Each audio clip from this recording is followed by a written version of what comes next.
కార్తీక్ని తీసుకొని కాంచన అయితే వాళ్ళ అమ్మ వాళ్ళ ఇంటికి వెళ్తూ ఉంటుంది. అలా దశరథ వాళ్ళ నాన్న అందరూ కూర్చొని ఉంటారు. కూర్చొని ఉండేటప్పుడు ఇలా తన గురించి చెప్తూ ఉంటుంది. ఇలా మేము ఒక కార్ షోరూమ్కి వెళ్తేనే మాకు కార్ ఇవ్వని అన్నారు. అలాంటిది ఒక ఆడపిల్లని మా ఇంటికి కోడలుగా ఇవ్వడానికి మీరు ఎంత ఆలోచిస్తారో నాకు అర్థమైంది అన్నయ్య.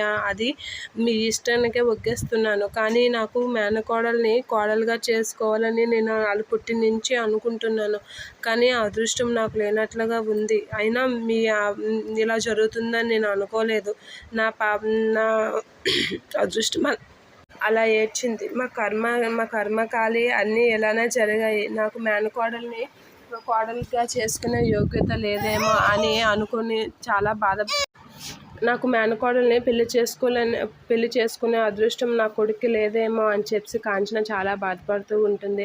అయినా కారే ఇవ్వని వాళ్ళు కూతురు ఇవ్వాలంటే మీరు ఎంత ఆలోచించాలో అర్థం చేసుకుంటున్నానయ్యా. మేనకోడల్ని ఇస్తారు ఇవ్వరు అనేది మీ ఇష్టానికే వదిలేస్తున్నాను. మిమ్మల్ని నేను బలవంతం చేయను. కానీ మీరు మేనకోడల్ని మా ఇంటికి కోడలుగా పంపించకుండా నన్ను చెల్లిగా కూడా అంగీకరించరో ఏమో అనే భయమేస్తుంది.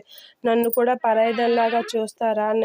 నేను కూడా ఇంటికి వచ్చే అర్హత లేకుండా చేస్తారా అని చెప్పి కాంచన అయితే చాలా బాధపడుతూ ఉంటుంది. నాకు పుట్టింటి సంబంధం చేసుకునే ప్రాప్తి లేదు. కానీ పుట్టింటికి వచ్చే అవకాశం కూడా ఉందో లేదో తెలుసుకోవడానికి వచ్చాను అన్నయ్య అని చెప్తూ బాధపడుతూ ఉంటుంది. ఆ మాటలకి వాళ్ళ నాన్న కూడా బాధపడుతూ ఉంటాడు. ఇక ఏం చేయలేక అలా చూస్తూ ఉంటాడు. ఆ మాటలకి దశరథ అయితే బాగా షాక్ అయ్యి బాధపడుతూ ఉంటారు. ఎవరు ఏం మాట్లాడకుండా అలా మౌనంగా ఉంటారు.